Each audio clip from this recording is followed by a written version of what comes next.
एक बेटा बाप के इंतकाल के बाद अपनी माँ को ओल्ड हाउस छोड़ आया और मुसलसल उसकी खबरगिरी करता रहा। एक रोज ओल्ड हाउस से फोन आया कि तुम्हारी वालदा का आखिरी वक्त है, फौरन पहुंचो। माँ के पास जाकर बेटे ने पूछा, माँ आपको कुछ चाहिए जो मैं ले आऊं?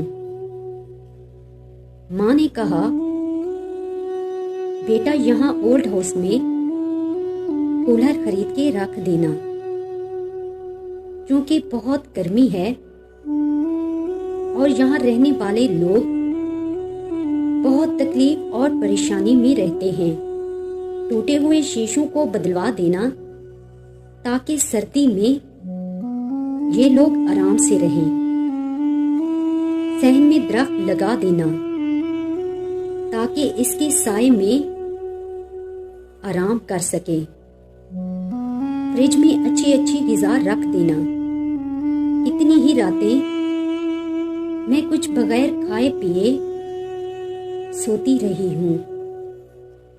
बेटे ने हैरत से पूछा, माँ आप दुनिया से जा रही हैं और मुझे ये दरख्वास्त कर रही हैं, और इससे पहले आपने मुझसे कोई शिकायत नहीं की।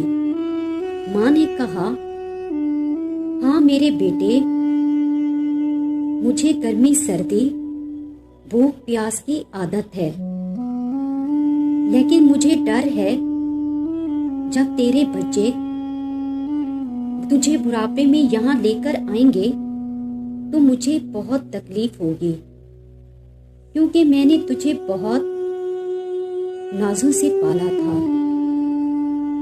वीडियो अच्छी लगे तो शेयर और लाइक कर दें।